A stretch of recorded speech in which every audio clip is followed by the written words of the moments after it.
People commonly perceive the interaction with a robot as a social experience. These social experiences are also observed with non-humanoid robots called robotic objects. Even minimal movement of a robotic object is interpreted as indicating social intent. Social interaction with robots is usually studied in the context of one human interacting with one robot, or a group of humans interacting with one robot. Prior work showed that such interactions lead to in-group, out-group, and social conformity effects.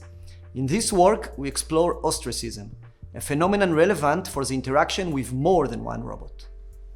We evaluate if people can feel socially excluded by robotic objects using a physical adaptation of the Cyberbull paradigm.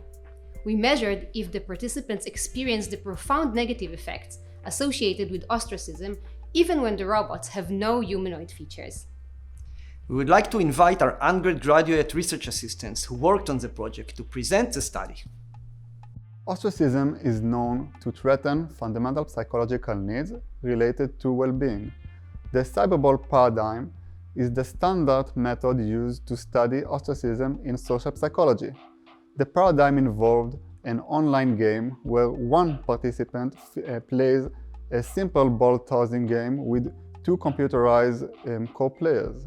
The computerized players are presented to the participant as a remote human players.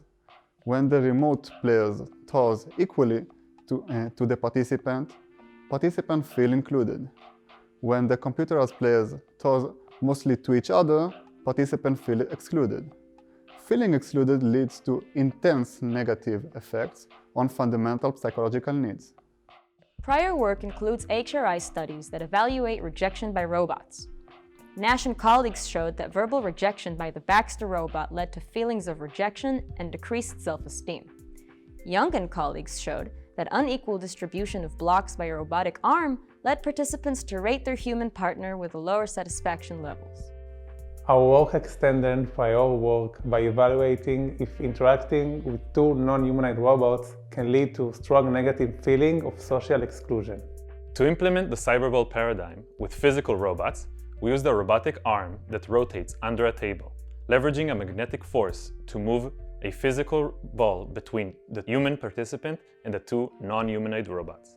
The participant clicks a button on the physical UI pad to toss the ball.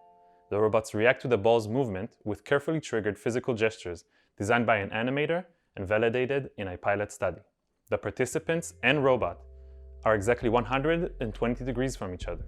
The E' software was customized to manage the number and order of tosses. 36 participants were randomly assigned to one of three conditions. Inclusion condition, where the participant received an equal number of tosses as the robot, 33% of the tosses. Exclusion condition, where the participant received only 10% of the tosses, and over-inclusion condition, where the participant received 75% of the tosses. Participants started the experience by using one of the physical buttons to initiate the ball's movement to one of the robots. In their turn, the robots perform relevant gestures, follow the ball, receive the ball, and toss the ball.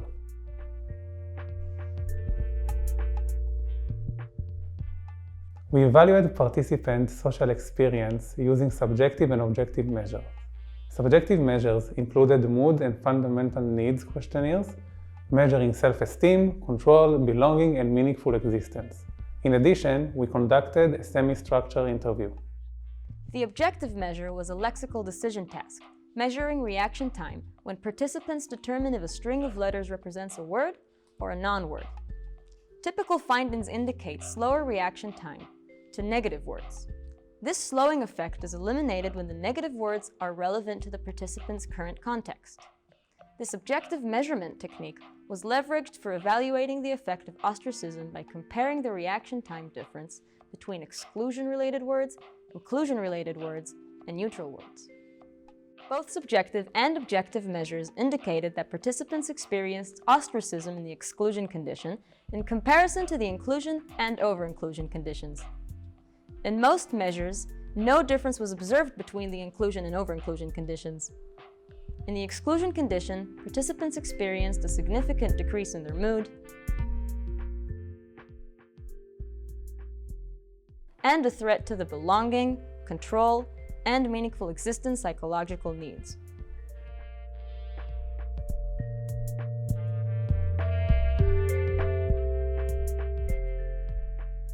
Similarly, the slowing effect typically observed for negative words in lexical decision tasks was eliminated in the exclusion condition, but not in the inclusion and over-inclusion conditions.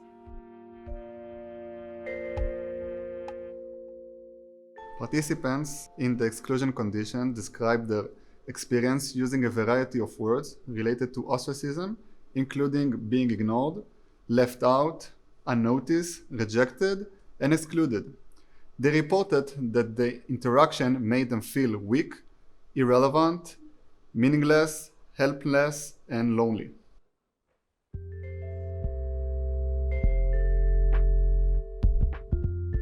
In contrast, participants in the inclusion and over-inclusion conditions reported positive feelings of being a part of the game, involved, and included.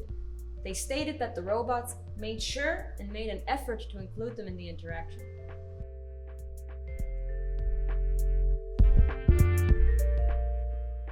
The intense negative emotion associated with the exclusion experience sometimes surprised the participants themselves, who were fully aware of the robot's mechanical aspects and perceived them as mechanical devices.